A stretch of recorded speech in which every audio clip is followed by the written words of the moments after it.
उजाले उनकी यादों के।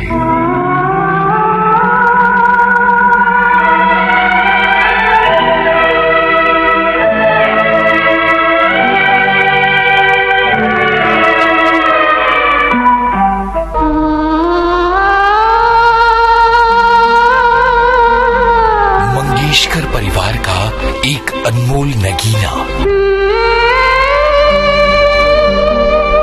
जिसकी गीत यात्रा शुरू हुई थी इस गाने के जरिए।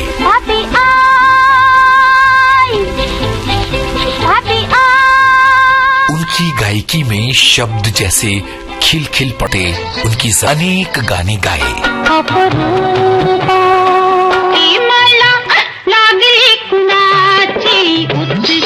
वो भक्ति का कि यादों के।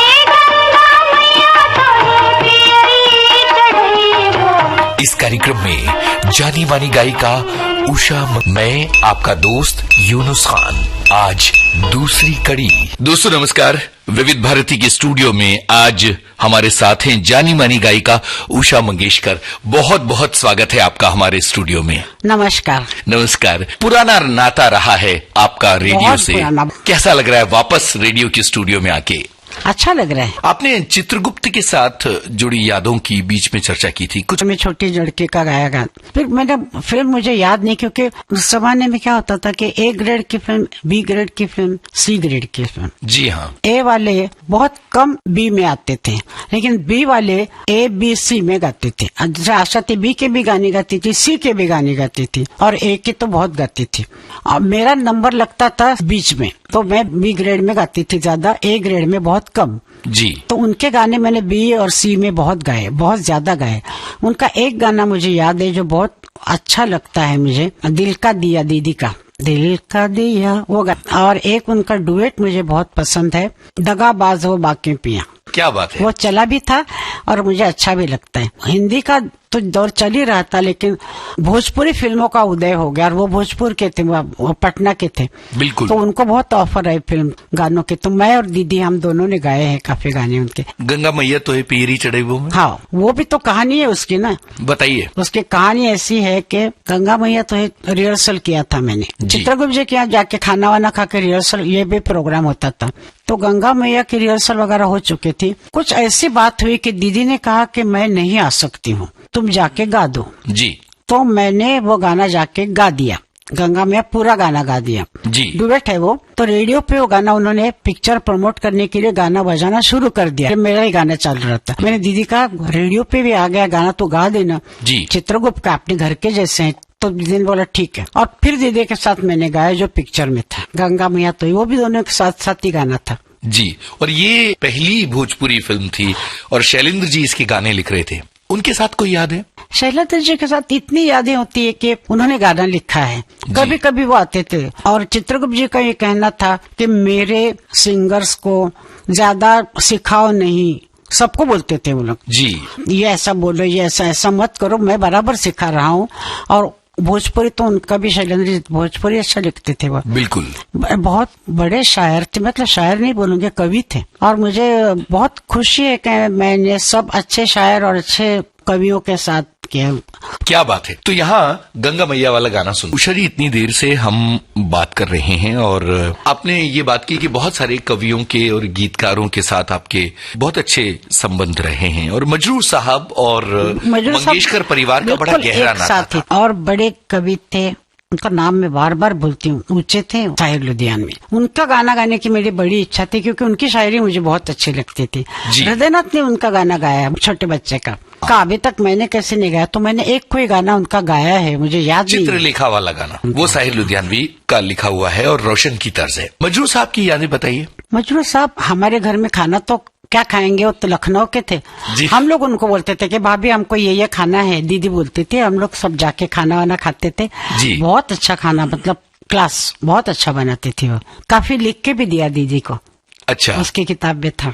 जी। और वो पढ़ के बोलती थी ऐसा कर, भाभी ने ऐसे बोला, इतना घी डाल, कितना घी, आधा किलो डाल, ऐसा चलता था उसका, बहुत घी और ये ऐसा कुछ। उनके घर के सामान बहुत अच्छे थे। जब दीदी बीमार थी जी, तब डॉक्टर ने कहा था उनको कोई नहीं मिलेगा, कोई अंदर नहीं जाएगा। तो मैं दरवाजे में कुर्सी डाल के बैठी रहती थी। मैं उठती थी तो मजरू साहब बैठते थे। क्या बात है। उषा मैं किसी को नहीं अंदर जाने दूंगा, तुम जरा जाओ आराम करो, मैं बैठती। इतनी नजदीक के मजरू साहब थे। मैंने सुना है कि एक बार जब दीदी बीमार थी तो चूंकि मजरूह साहब ने हकीमी पढ़ रखी थी तो उन्होंने कुछ दवा भी दी थी दीदी को। दवा देते थे वो, उनकी पुरानी यूनानी दवाइयाँ होती काफी उनके पास थी और वो देते थे। हम लोग भूल नहीं सकते उनको कभी। बहुत अच्छा आदमी थे। क्या बात है। मजरूह साहब की बात चल रही है तो दीदी का गाया मजरूह साहब का गाना सुनिए कवि प्रदीप के बारे में। कवि प्रदीप जी को मैंने सुना था 1943 में। अच्छा। किस्मत पिक्चर थी जिसमें दूर हटो ए दुनिया वालों, हिंदुस्तान हमारा है। हाँ, तो उसमें उनके गाने सुने तो उन्होंने गाया हुआ गाना था किस्मत में, पप्पी हारे। हाँ, पप्पी हारे के स्टार्ट उन्होंने गाया था और तब से उनके गाने मुझे अच्छे, अभी तक मुझे याद है, मैंने लिख के रखे हैं पूरे बोल। वाह वाह। कितनी मर्तबा देखा होगा, कितना अच्छा लगा होगा। इस छोटी उम्र में याद रखना भी मुश्किल था, लेकिन सारा गाना मैंने लिख के रखा है जी। तब अरुण करके कोई सिंगर थे, अरुण कुमार जी। हाँ, उन्होंने फिर वो गाना गाया था। एक गाना था हीरोइन की बहन, वो ऐसे जंगल में रोती हुई गा रही, तो उसका स्टार्ट उन्होंने किया था पप्पी हारे से। तो लड़की का फादर पी के गा रहा है, ऐसा था। तो वो सब याद है मुझे, गाना भी याद है सब। तो तब से मुझे उनके गाने पसंद थे और मेरा नसीब इतना अच्छा था कि मैंने जो गाने गाए जो चले हैं उसका नाम लेना है, मतलब संतोषी माँ। बिल्कुल, इसकी कहानी बताइए। संतोषी माँ के गाने तो चल रहे थे। बहुत छोटी पिक्चर थी। जो उसके प्रोड्यूसर थे वो एकदम गरीबी से निकले हुए थे, बहुत गरीब थे जी। और वो तो सिंधी थे और श्री अर्जुन म्यूजिक डायरेक्टर जी, वो भी सिंधी थे। तो उन्होंने उसको, हाँ, दोनों ने मिलके सोचा कि एक पिक्चर बनाएंगे और संतोषी माँ के भक्त थे वो बहुत। तो उन्होंने कहा संतोषी माँ का बनाएंगे। तो उन्होंने थोड़े थोड़े पैसे लेके खुद के कैसे खुद डाल के शुरुआत कर दी। श्री अर्जुन और मेरे बहुत अच्छे रिलेशन, उनके कोई भी पिक्चर हो मैं गाती थी। पैसे नहीं तो नहीं चलेगा लेकिन मैं गाऊंगी। तो उन्होंने कहा आपको गाने में क्या गाऊंगा। पहला गाना कौन सा रिहर्सल किया उन्होंने, मैं तो आरती उतारू ने। वाह। तो वो गाना किया, कितना पिक्चर पूरी नहीं बनी थी। फिर दूसरा गाना उन्होंने कहा रिहर्सल किया कुछ बस 10-15 दिन के बाद। वो गाना था करती हूँ तुम्हारा व्रत जी। और फिल्म में भी ऐसे आए हैं एक एक करके जी जी। और तीसरा गाना था मदद करो संतोषी माँ।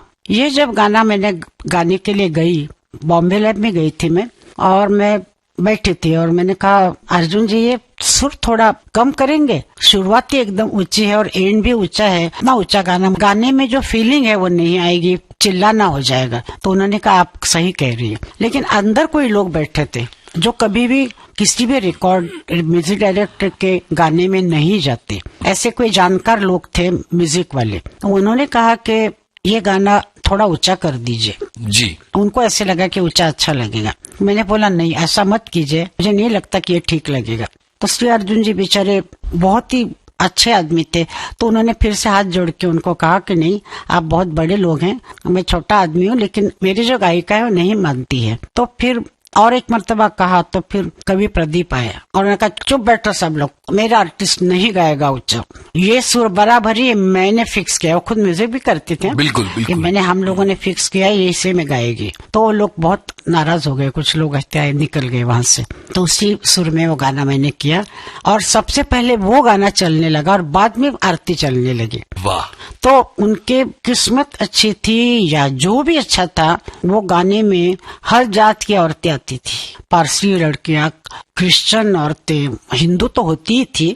ये पिक्चर की कमाल की चीज है ये कि वो सब व्रत करती थी और उनको घर में अलाउ करते थे व्रत करने के लिए। ये तो कमाल की बात है।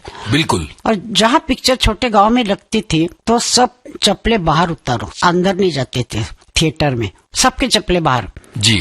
और औरतें गाना शुरू हो जाएगा तो ऊपर चढ़ के, थोड़ी सी जगह होती है ना, वहाँ गरबा होता था जी जी संतोषी माँ के गाने में। और वो एक कोई झाड़ वाड़ होता था, एक डब्बा लगाते थे उसपे ये करके, और संतोषी माँ का फोटो, हार पहनाया हुआ और गुड़ और चने कुमकुम वगैरह रखा हुआ। जो आते जाते लोग पैसे डालते थे। जमाना कितना पुराना है आप याद कीजिए। बिल्कुल, 1975 में ये फिल्म आई और शोले और जय संतोषी माँ एक साथ रिलीज हुई। इतनी छोटी फिल्म थी जय संतोषी माँ, लेकिन उसने शोले फिल्म को बड़ी टक्कर दी और लंबे समय तक टॉकीजों में टिकी रही। और गानों ने बड़ी टक्कर दी जी। तो वो डब्बे में 2-2 लाख रुपए मिलते थे उनको उस जमाने में। ऐसी चली हुई फिल्म है। अब मैं HMV गई थी तो HMV के जो मैनेजर थे उस वक्त के दुबे जी। तो उन्होंने कहा कि उषा जी आपको सच बोलता हूँ, हमारे रिकॉर्डिंग कंपनी का रिकॉर्ड तोड़ा है इस फिल्म ने।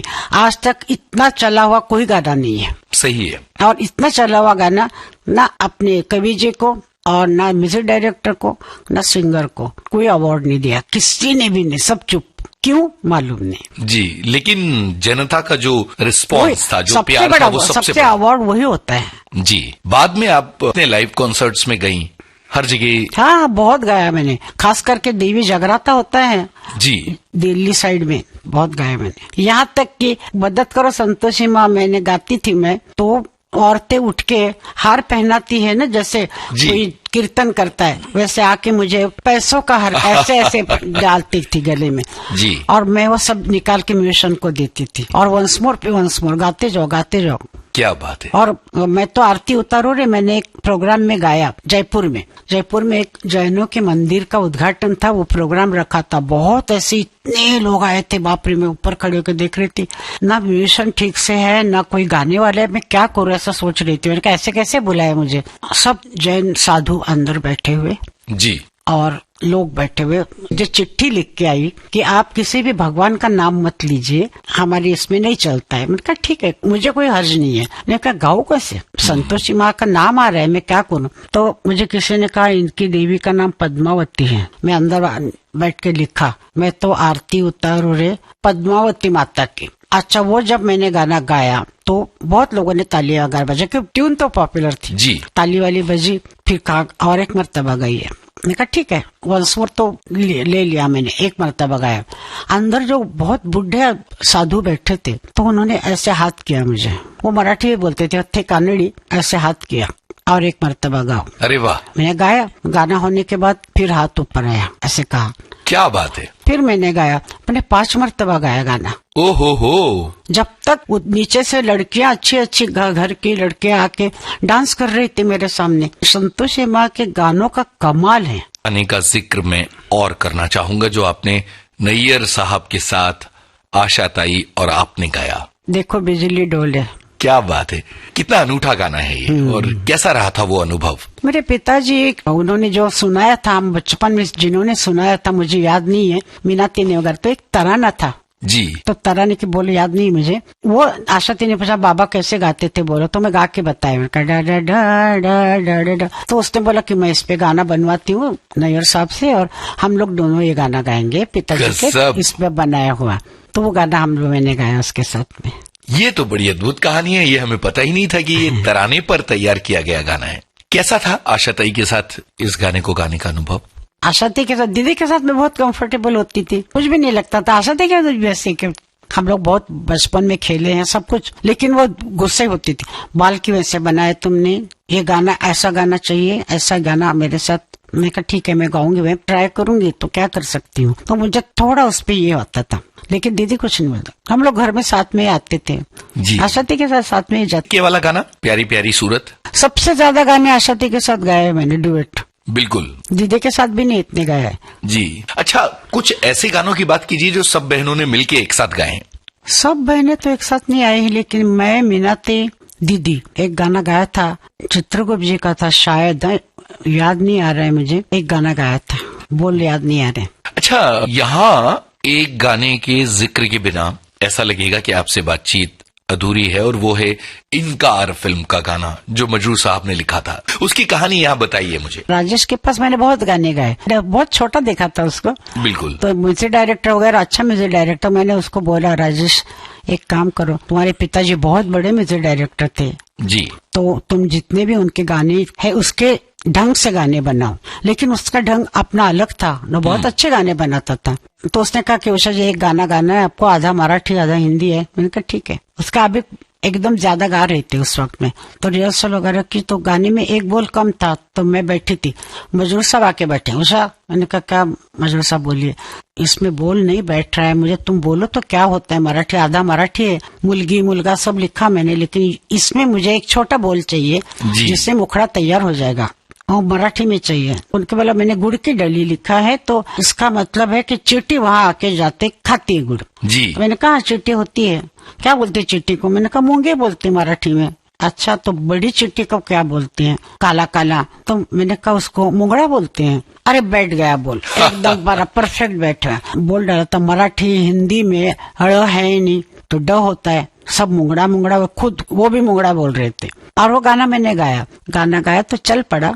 एक हफ्ता हो गया, गाना कोई मराठी गाने का ही थोड़ा सा लिया था, डांस उसने बहुत अच्छा किया था। गाना होने के बाद मुझे हेलन का फोन आया, तब तो लैंडलाइन होता था ना। जी जी। तो मैंने जाके लिया, कहा नमस्ते हेलन जी, उषा जी आप जब भी प्रोग्राम करेंगे मैं स्टेज पे ये डांस करूंगी। अरे वाह। मतलब इतना अच्छा लगा था सबको, और गाना ऐसा चला। तो उन्होंने कहा नहीं वो बोल समझ में नहीं आ रहे, लोग पूछते क्या बोल है, आप फिर से गाओ। मैंने कहा फिर से गाती हूँ। फिर से गाया मैंने, तो उन्होंने बोला वैसे ही गाया आपने? मैंने कहा वैसे ही गाऊंगे, मैं जो लिखा है वो गाऊंगी, आप खुद पढ़िए। नहीं बोलते पहला मुंगड़ा क्या होता है? मैंने कहा क्या बोलूं मैं आपको, जो होता है कुछ। तो उन्होंने कहा ठीक है, चलता है ना गाना, चलने दो। और अभी भी कई लोगों को इसका मतलब नहीं पता है। 44 साल हो गए उसको, सोचिए। अभी भी वैसा ही है।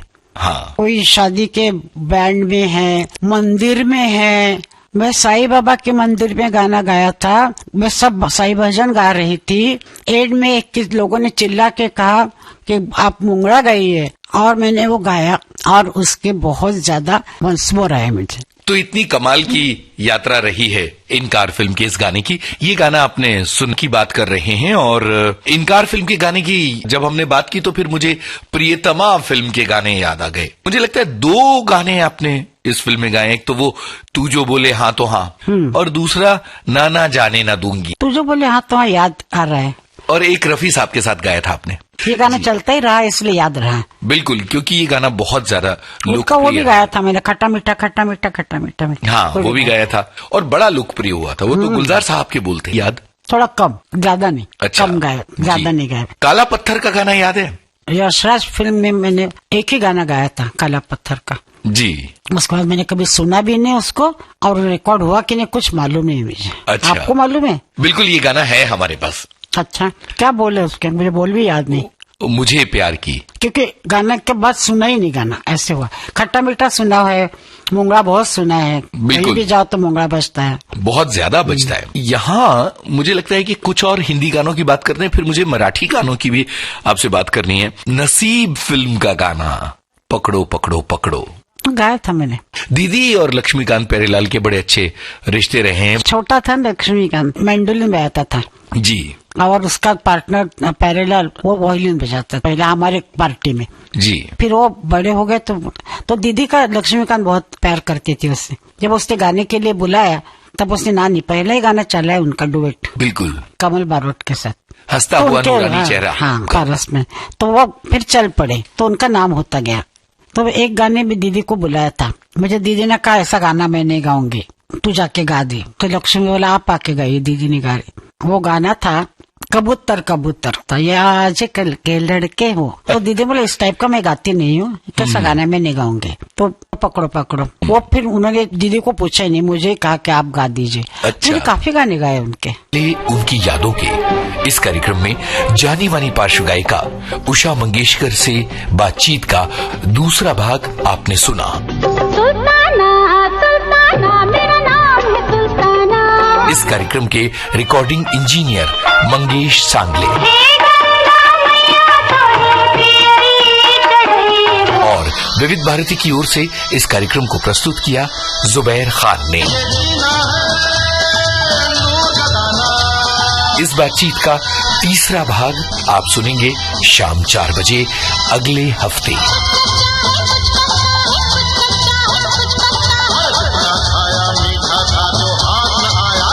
तो अब यूनुस खान को इजाजत दीजिए, नमस्कार। उजाले उनकी यादों की,